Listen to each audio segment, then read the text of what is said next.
Okay. Just before we get started, when we're having these live Zoom sessions, please can someone just remind me to record the session so that I can upload it to the Learn 2022. Just, you know, sometimes I might forget and then we lose the recording. So just someone please remind me if I don't hit record before we get started. Cool, that'll help a lot. Okay, so today we're going to start off slowly with just a recap of antiderivatives. So I think you ended off last time with antiderivatives, but we're just going to go through it again before we get started with the whole integral calculus part. Okay, so previously we looked at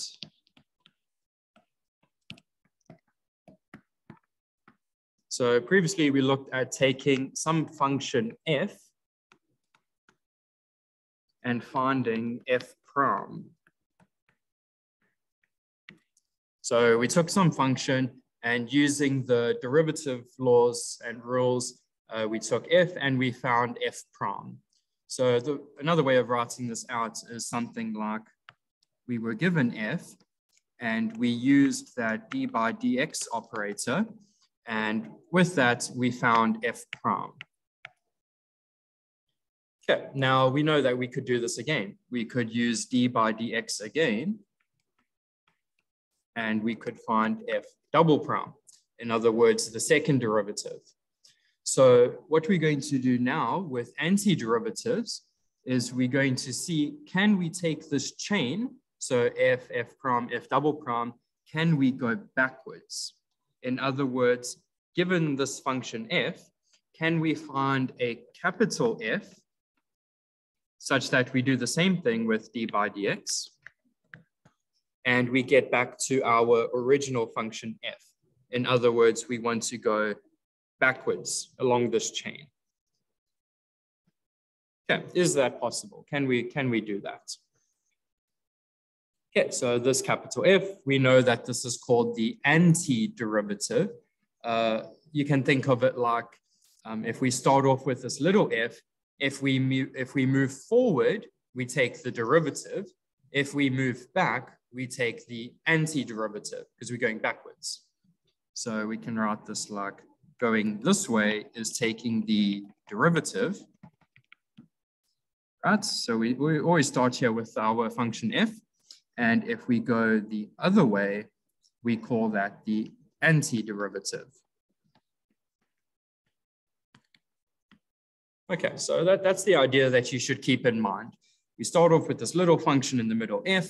We derive, we get f prime. We antiderive, we get capital F, or the antiderivative. Okay, but let's write this formally.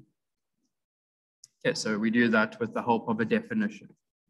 So definition, given, so a function capital F is called the antiderivative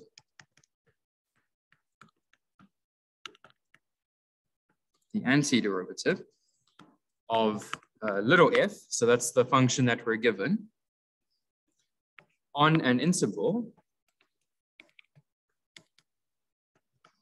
Remember when we were looking at continuity and differentiability and all of that fun stuff, we always looked at it on some interval. So same thing applies here. This capital F is called the antiderivative of little f on an interval, like we always had. Let's say from A to B, if. Okay, so this is now our definition. If f prime of x is equal to f of x for all x on our interval AB. Okay, so that's exactly what we were saying before. If we go back to our chain of derivatives, we see that we wanted to find this capital F here, such that when we do the derivative, we get little f. That's what we want to do along this chain. And that's exactly what we're saying in this definition. We're saying that capital F prime is equal to this little f that we're given here. Okay, and then again, this capital F is our antiderivative. Just by the way, if you do have any questions, please don't hesitate to just shout out. Okay, or you can put that thumbs up. I think there's a button to put your hand up or to put a thumbs up.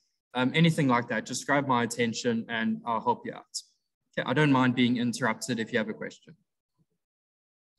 Okay, let's take a look at an example.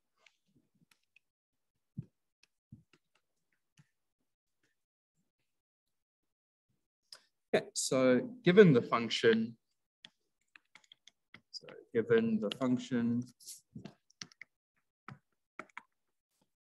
little f, so let's say f of x is equal to x squared. Yeah, so that's what we're given. A possible antiderivative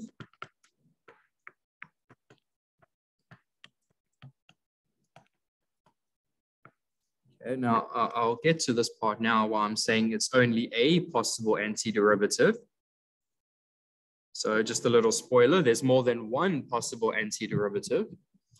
So a possible antiderivative could be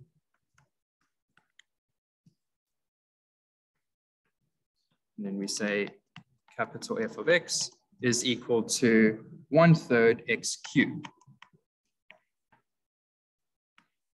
Okay, so just a little example. If we're given f of x is equal to x squared, then a possible antiderivative could be 1/3 x cubed. Okay, now you might be thinking to yourself, why? Well, let's look at the definition. The definition says, if we are given an antiderivative capital F, then if we take the derivative, we should get back to our original function. So let's test that.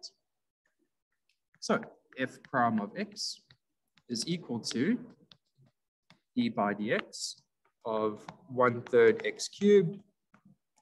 Remember your rules with the power rule. So we've got 3 in the exponent. We take the 3 down. So that's 3/3, that just makes 1. And then we need to subtract 1 from the exponent. So we're left with x squared. But this is f of x, which is what we started with.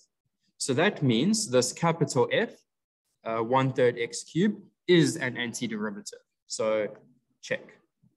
Yeah. But now, why did I say it was a possible antiderivative? Well, you can also check. So you can also check that, let's say f of x is equal to 1/3 x cubed plus 2 is also an antiderivative.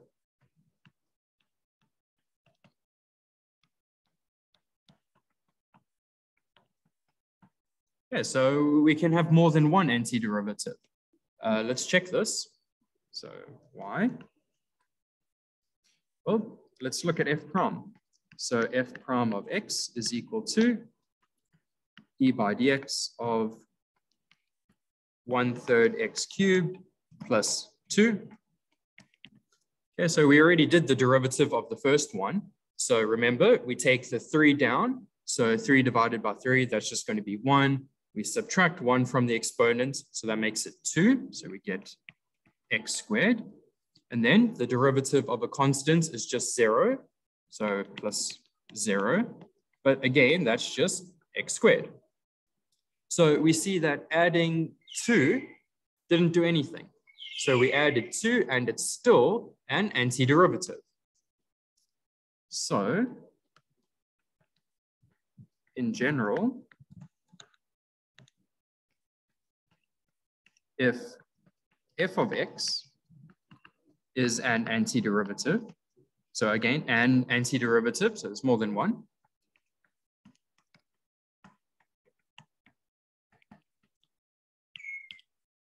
then so is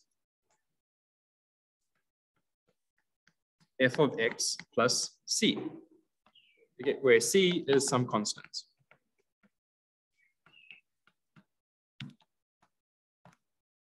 Yeah. So we see that if you find one antiderivative, however you find it, if you find one, then any other one is just different R plus C. Okay, so if you add a constant, you still get an antiderivative. Okay, so what does this tell us? So given f of x, there is a family of antiderivatives.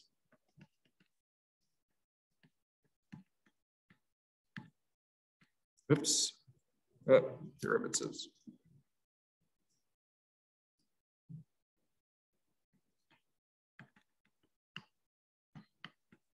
F of x plus c.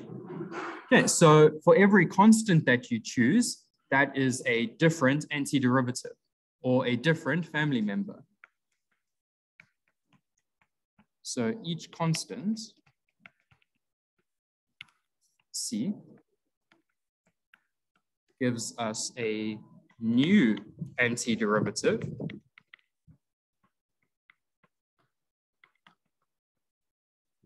or in other words, a new family member for this family of antiderivatives.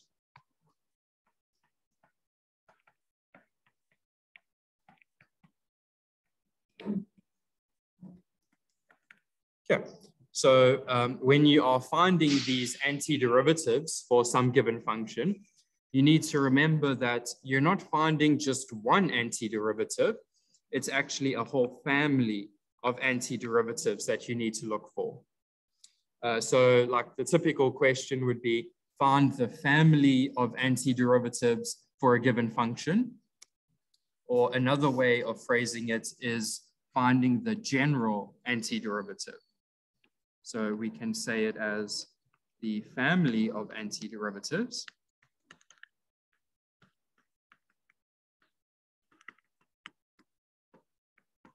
Or another way of writing it is the general.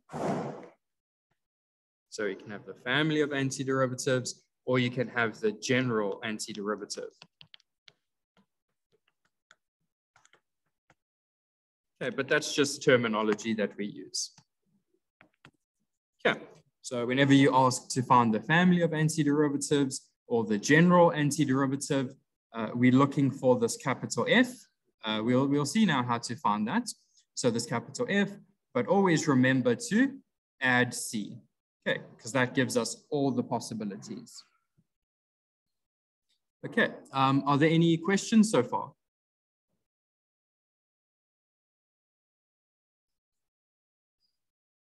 Okay, again, if you do have any questions, please don't hesitate just to call out, get my attention, or you can use the chat option. So you can just type out your question and then I can see it pop up. Okay, it doesn't look like there's any questions so far. That's awesome. Okay, let's take a look at another example.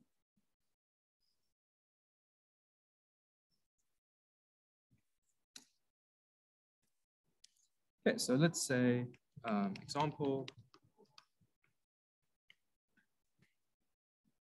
So we want to find the general antiderivative.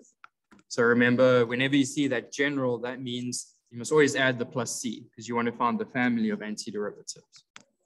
Okay, so the general antiderivative of f of x is equal to sine x.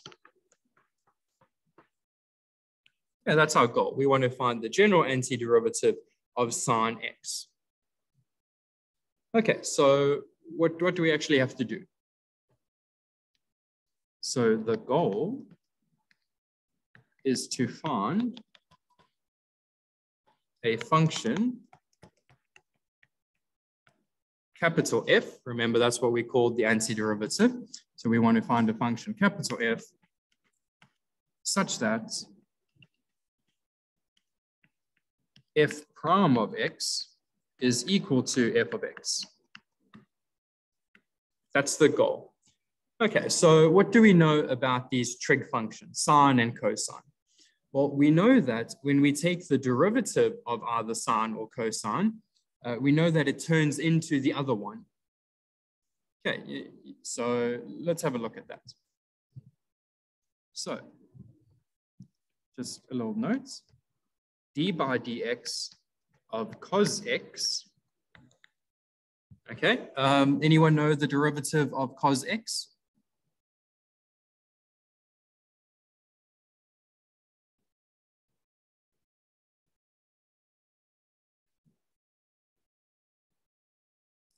Okay, so if I give you cos x, what would the derivative be?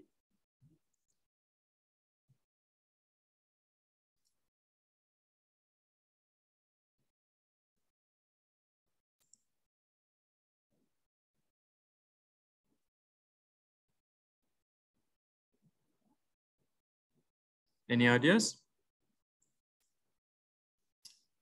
Just while we're on this, for this module, I'm going to incorporate a little system. If you ask questions or answer questions, then you're going to get some points. Now, throughout the module, the more points you get, the more likely those points can get turned into bonus marks. Okay, so for the tests coming up, I'm going to put like maybe 5 bonus marks. So you can either answer the question in the test to get bonus marks, or you can answer questions during the lectures and you can get bonus marks. Okay, so just keep that in mind when you are asking questions or answering questions. Remember, you can get bonus points for asking questions or answering questions. Okay, I've got a couple answers here. Minus sine of x. Yes, that's right. Good. So we take the derivative of cos and we get minus sine of x. Oh, another thing with that point system, you don't have to be the first one to answer. I see we've got quite a few people that answered very quickly.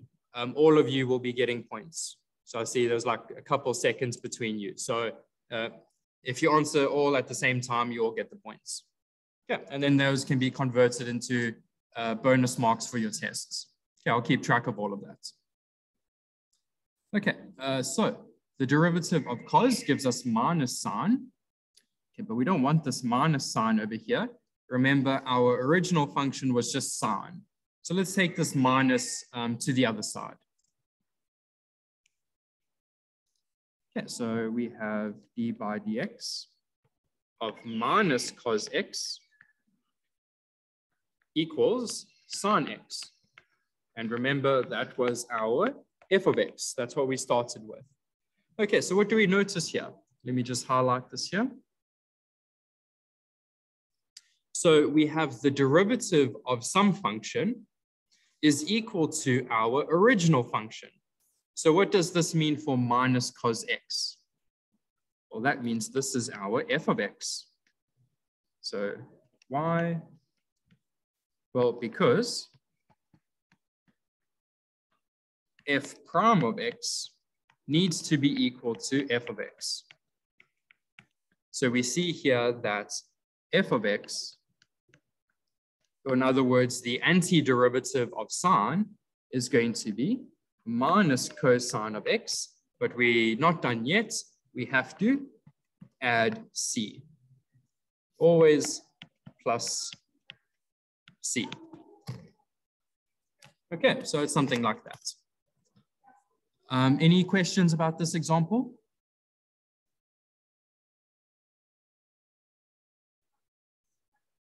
Okay, so that's the idea of finding the antiderivative. We want to find some function such that when you take the derivative, you get the function in question. Okay, so let's take a look at some specific cases. Okay, so number one.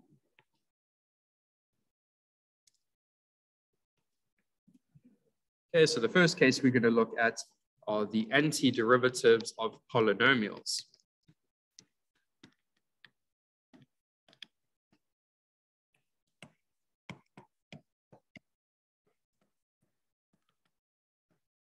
Okay, so how's this going to work?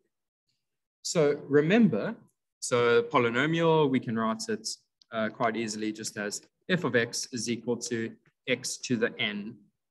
Okay, so you can add these terms together to make whatever polynomial you want. Okay, but what we want,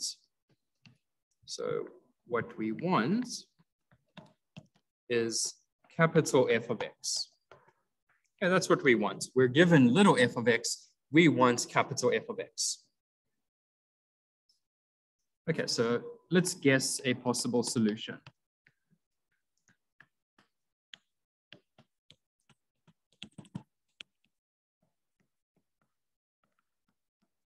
Okay, so remember, when we take the derivative of a polynomial, we get back a polynomial. So let's use that idea to guess a possible solution and say that f of x, capital F of x, sorry, is equal to, let's say, ax to the m. Okay, we don't know what a and m are, but we're going to find them out. So we will find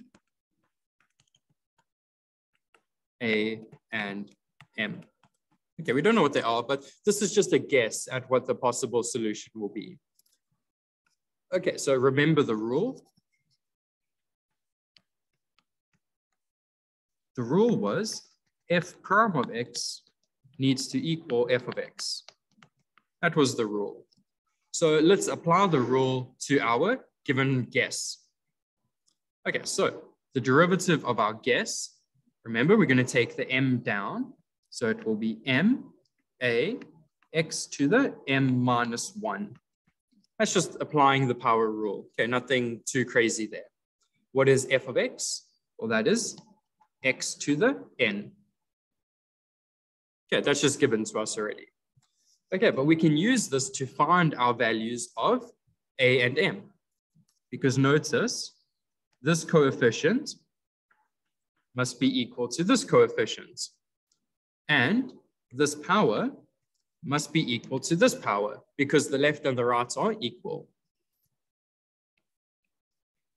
So MA is equal to 1, which means A is equal to 1 over M. Okay, so we know that. What else can we find? So that's comparing the coefficients. What happens if we compare the exponents? We get m minus 1 is equal to n.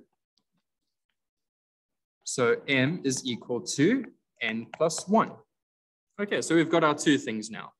And then we can just plug this back into what we know from before, and that's 1 over n plus 1. Okay, so I've just applied the rule, and I've compared the left-hand side and the right-hand side. So now we know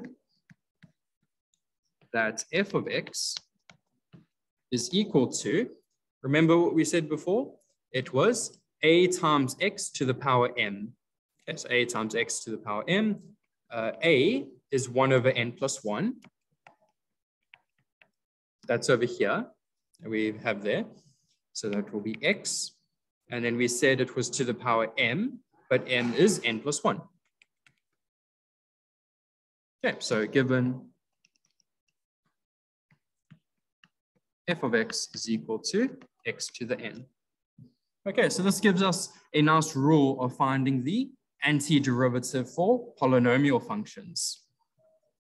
So this is a nice rule. Step 1, we need to add 1 to the exponent.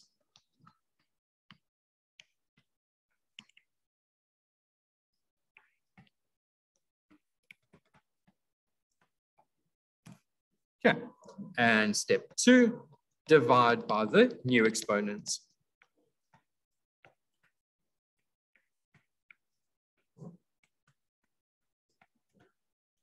Okay, so just 2 steps. Okay, so let's put a little box, put a nice box around this. Sorry.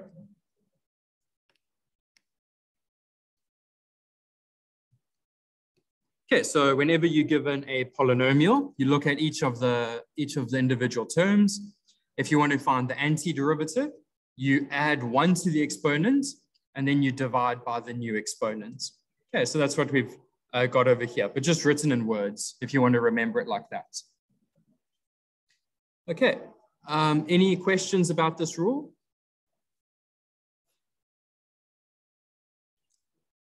Yeah, it's not too bad, eh? Let's look at an example.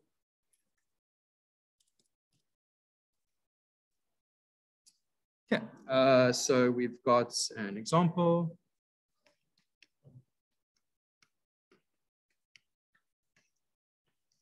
Okay, we've got f of x is equal to, let's say, 5 over 2x squared plus 2 over 3x cubed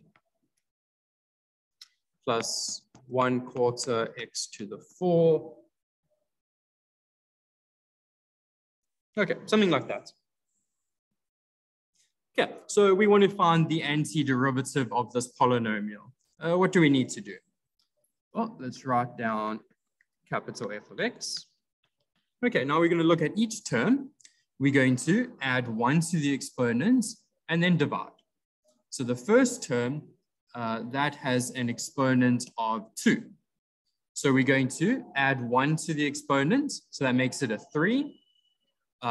Dividing by that, the denominator will then become a 6. So it will be 5 over 6 x cubed. Then for the next term, we're going to add 1 to the exponent over here. That's going to make it a 4. Dividing by 4, the denominator is going to become a 12. So it will be 2 over 12. Oopsie, nearly out of time. 2 over 12, x to the 4. And then the last one here, we're going to add 1 to the exponent. That's going to make that a 5. Dividing by 5, that's going to make this denominator 20. So we're going to have 1 over 20 x to the 5. But remember, we're not done yet. We've done all of the terms, but the very last step in all these cases is to add plus c. Please don't forget that. Okay, so nice little simple example here. Okay, yeah, you got a question there?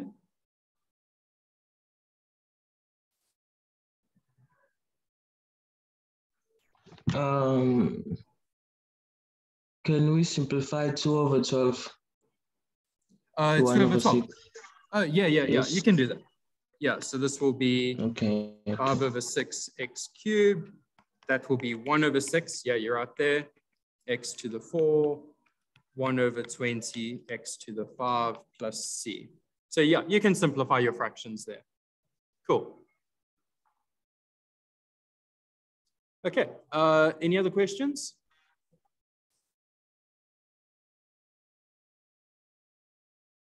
Okay, I just want to write this out here, the trig functions. Oops, trig functions. We won't get to this now. We'll save it for next time. But I'll just write out the important things that you need to know with the trig functions.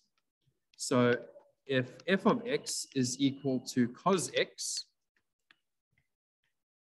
then the antiderivative will be sine x. But remember plus c. Always remember that plus c there. Okay, if f of x is equal to sine x, we did this one earlier, then capital F of x is equal to minus cos x plus c. F of x is equal to sec squared x. Then capital F of x will be tan x, again, plus c. And then the last one we need to know, f of x is equal to sec x times tan x. Then that will give us capital F of x is equal to sec x plus c. Okay, so these are just some important trig antiderivatives. We will prove this later, but I just wanted to show you just for now so that you can have it down somewhere. Okay, so we will prove all of these later on.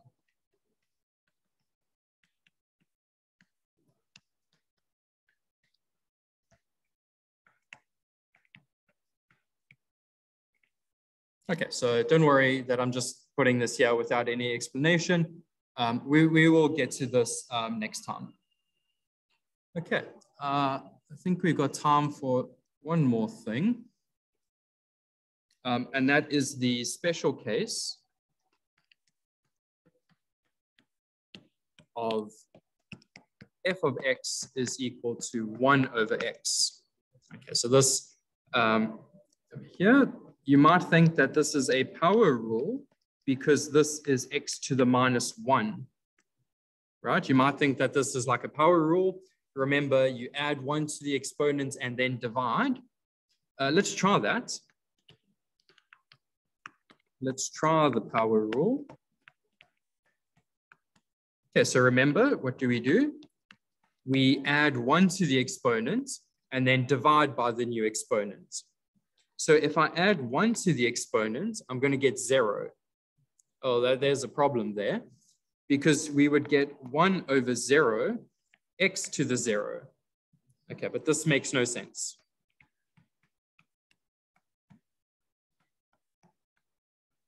Yeah, we can't have that. So this doesn't work. We can't use the power rule for 1 over x.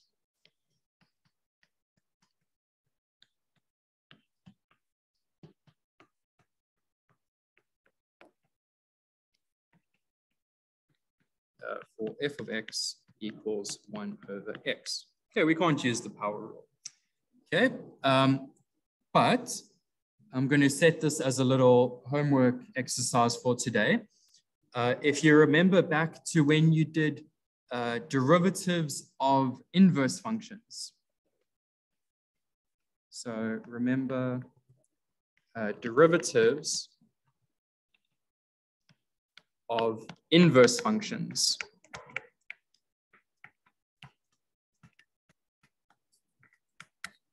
Okay, so those are, remember, the d by dx f inverse of x. Okay, you should have covered this before, but I'll set this as a little homework exercise for you to do. One of those examples that you should have done was the derivative of the natural log of x gives us 1 over x. Okay, that was something that you should have done before, but it'll be a homework exercise for now, because remember that the natural log of x and e to the x are inverses. Okay, so you can use this whole rule to find the derivative of inverses. It's in the extra notes. I will tell you which page, and then it explains what you need to do. And then one of the exercises is this over here. Okay, so you can have a look at that. I will post the page that you should be looking at. Okay, so what does this mean? It means the derivative of the natural log is 1 over x. But remember what we said. This will then be our antiderivative. Okay, not quite, but there's a slight difference that we need to do. The antiderivative is the natural log, but the absolute value of x. Okay, small little change. We just make it the absolute value because you can't take the natural log of negative values. So we need to put the absolute value sign there. So just a little note here. Can't take negative values. Okay, so we need to put that absolute value sign there, just in case x is negative. But remember, plus c. Okay, so this is the antiderivative of 1 over x. And we will see this again and again. It's used so much, so please remember that.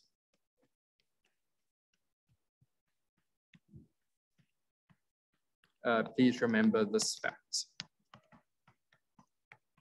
Okay. So just by the way, if I say anything is a fact, then you don't need to prove anything in the test. So you don't need to show any working for that. You can just use it as is. Okay, like those trig identities, you don't need to prove anything when you're writing the test. You just use it. Okay, so this is one of those facts that we need to know. You don't need to show any working. If I ask you, what is the antiderivative of 1 over x? You can just immediately write the natural log, absolute value of x plus c. Okay, so you just write it like that. Okay, before we finish today, are there any questions on this?